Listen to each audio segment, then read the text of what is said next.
What's up, guys? Today I'm going to be talking about gaining muscle and putting on some size.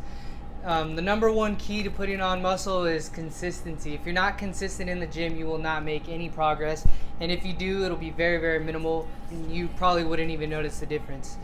Unless you're beginning. If you're beginning, then yes, you will make really good results, but like I said, if you're not consistent, those results are going to be very small.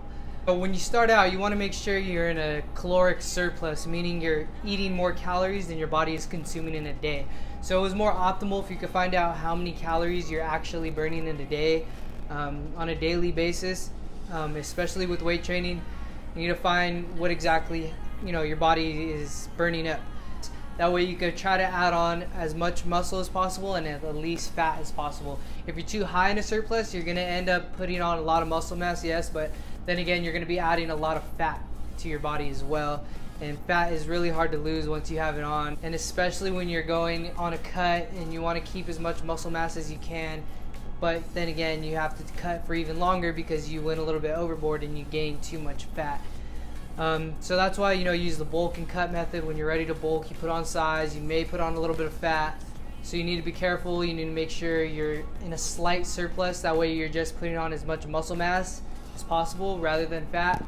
So yeah, and you want to make sure that you're going up in every key lift, such as bench press, squat, military press, and I'd say wide grip pull-ups.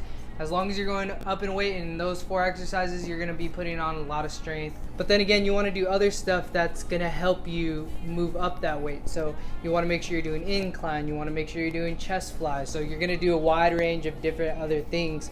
That way your key lifts can go up. So you need to make a goal, follow a training plan. That way you're not just doing random stuff and hoping for random results. It's not going to work that way. You need a set regimen, and you need to hit your goals. If you're hitting your goals, if you're going up in those key strengths and you're going up in weight, everything like that, you're going to be making progress. And what I mean by going up is either you're putting on more weight than you're previously done, or you're doing one more rep. Even if it's just the same weight, just one more rep than you did the week before, then that's progress. You're making strength gains, and that's going to be what's going to put on some nice size on you. Especially too, you don't want to gain too much weight. Like when you're cutting, you want to stay around 1 to 2 pounds a week. Anything more than that is a bit excessive. Unless you're a beginner, then you may be able to put on up to 3 to 4 pounds in a week, but realistically you want to stay around 1 to 2 pounds. That way you can minimize the fat gains. And just because you're on a bulk does not mean you can just eat whatever you want, and you don't have to count anything unless you just want to pack on as much size as possible, including fat. And most people, they don't want to put on fat. They always come and ask me, how do I put on just muscle and not put on fat at all? The best way you're going to do is if you're in a slight surplus, as minimal as possible, and you're going up in your key lifts. You don't need an excessive amount of protein either. Most of your calories should be coming from carbs. Carbs are going to be like the main source that's going to be adding on the size that you want. Little things like that, you play around with your diet, you find what works best for you. It's all about consistency and how long you're doing it. If you're doing it regularly and you're slowly but surely going up in weight, then it's going to be more optimal for you. Now, nothing's going to come at ease. It's going to be a challenge. It's going to be really, really tough to actually stick to your diet and stick to a nice regimen, but you need to find something that's going to be work best for you and something that you actually enjoy doing. You don't want to do workouts that you hate doing. So like I said, just as long as you're going up in all your strength gains and stuff like that, make sure you do a lot of volume, especially if you're not on any type of performance enhancing drugs like steroids.